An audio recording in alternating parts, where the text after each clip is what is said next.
ശ്രീ പത്മനാഭ നാരായണ. വിഷ്ണു സഹസ്രനാമം അടുത്ത വരികളിലേക്ക് കടക്കുന്നു. ഇന്ന് ആദിനാരായണൻ എന്ന ആ മഹാവിഷ്ണു സ്വരൂപത്തിൻ്റെ തത്വം എന്ത് എന്ന് പറയുന്ന വരികളാണ്. യത സർവാണി ഭൂതാനി ഭവന്ത്യാദി യുഗാഗമേ. യതഃ സർവാണി, യതഃ എവിടെ നിന്നാണോ, ആരിൽ നിന്നാണോ, സർവാണി എല്ലാവിധമുള്ള, ലോകം എന്ന് നമ്മൾ പറയുന്ന എന്തൊക്കെയുണ്ടോ ആ ലോകായ ലോകങ്ങളെല്ലാം ആരിൽ നിന്നാണോ എവിടെ നിന്നാണോ ഉദ്ഭവിച്ചത്, ഭൂതാനി സർവഭൂതങ്ങളും, നമ്മൾ എന്തൊക്കെ പേരിട്ട് വിളിക്കാമോ, പേരിടാതെ അറിയാത്തതായിട്ടുണ്ടോ അങ്ങനെയുള്ള സർവഭൂതങ്ങളും ഭൂതാനി ഭവന്ത്യാദി യുഗാഗമേ. ഭവന്തി ഭവിക്കുക, ആ ഭവിക്കുന്നതായ ആദിയുഗാഗമേ. ആദി, ആദിനാരായണന്റെ ആദി.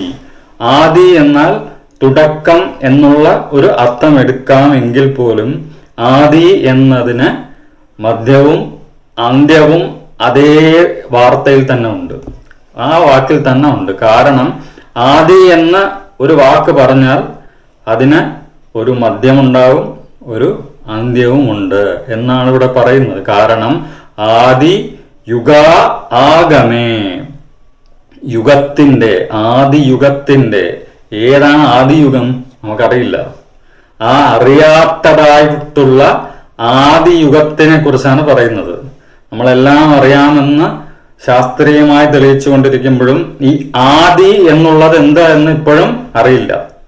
അതുകൊണ്ട് തന്നെയാണ് ഭക്തി, പ്രാർത്ഥന, നാമജപം എല്ലാം ശാസ്ത്രം പോലും വണങ്ങേണ്ടി വരുന്നത്. അതായത് സയൻസ് റാഷണലിസം എന്ന് പറയുന്ന ഒരു മൊമെന്റ്. കാരണം ആദിയുഗം എന്ത് എന്ന് കണ്ടെത്താൻ ഇതുവരെ കഴിഞ്ഞിട്ടില്ല.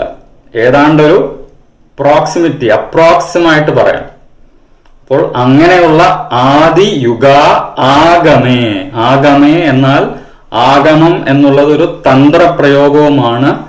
ആഗമിക്കുക, വരിക. അപ്പോൾ അങ്ങനെയുള്ള ആദിനാരായണനിൽ നിന്നാണ് എല്ലാം ഉദ്ഭവിച്ചത്, ഉദ്ഭവിച്ചുകൊണ്ടേയിരിക്കുന്നത്. യസ്മിൻശ്ച പ്രളയം യാന്തി പുനരേവ യുഗക്ഷയേ. ആരിൽ നിന്നാണോ തുടങ്ങിയത് ആരിലേക്കാണോ പ്രളയിക്കുന്നത്. യസ്മിൻശ്ച ആരിലേക്കാണോ, എന്തിലേക്കാണോ പ്രളയം. പ്രളയം എന്നുള്ളത് ഒരു മറ്റൊരു പ്രാരംഭത്തിനായുള്ള ലയം, പുതിയൊരു തുടക്കത്തിനായുള്ള ലയം. പ്രളയം യാന്തി, ആരിലേക്കാണോ ചെന്നെത്തുന്നത്. പുനരേവ യുഗക്ഷയേ. പുനരേവ, എഗൈൻ, വീണ്ടും വീണ്ടും. പുനരേവ, വീണ്ടും വീണ്ടും. അടുത്ത ഘട്ടമായി പുനരേവ യുഗക്ഷയേ. ഇവിടെ ക്ഷയിക്കുക എന്നാൽ ഒരു ഫിസിക്കലി ക്ഷയിക്കുന്ന അവസ്ഥയെക്കുറിച്ചല്ല പറയുന്നത്. ഇവിടെ ക്ഷയം എന്നാൽ യുഗം എന്നുള്ളത് തുടങ്ങി, നമുക്കറിയാത്തൊരു തുടക്കമാണ്. അത് തുടരുന്നു, നമ്മൾ എവിടെയോ മധ്യത്തിലാണ്. ഇത് ഒരിക്കൽ പ്രളയം സംഭവിക്കും, നമ്മൾ ഒരിക്കലും കാണാനാകില്ല. അങ്ങനെയുള്ള പ്രളയം സംഭവിക്കുമ്പോൾ അത് ചെന്നെത്തുന്നത് എവിടെയാണ്? ഈ ആദി നാരായണനിൽ തന്നെയാണ് എന്നാണ് ഈ വരി കൃത്യമായി പറയുന്നത്. അതായത് ഒരു തുടക്കമുണ്ട്, ആ തുടക്കം നമുക്കറിയില്ല, നമ്മൾ എവിടെയോ ഇൻ ബിറ്റ്വീൻ ആണ്.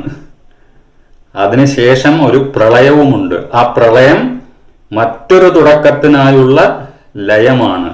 അതുകൊണ്ടാണ് ഭക്തിയിലും സഹസ്രനാമജപത്തിലും സാധനകളിലും എല്ലാം വളരെ വളരെ കൃത്യമായി പറയുന്നത്.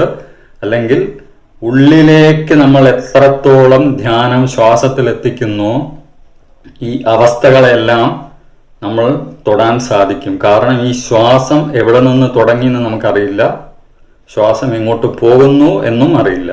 എന്നാൽ ഇപ്പോൾ നമ്മൾ ശ്വസിക്കുന്നു എന്നറിയാം. അതിൻ്റെ തത്വമാണ് ഈ പറഞ്ഞത്.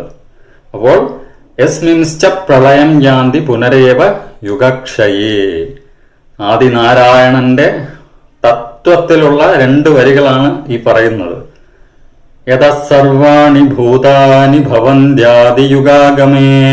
യസ്മിൻശ്ച പ്രളയം യാന്തി പുനരേവ യുഗക്ഷയേ.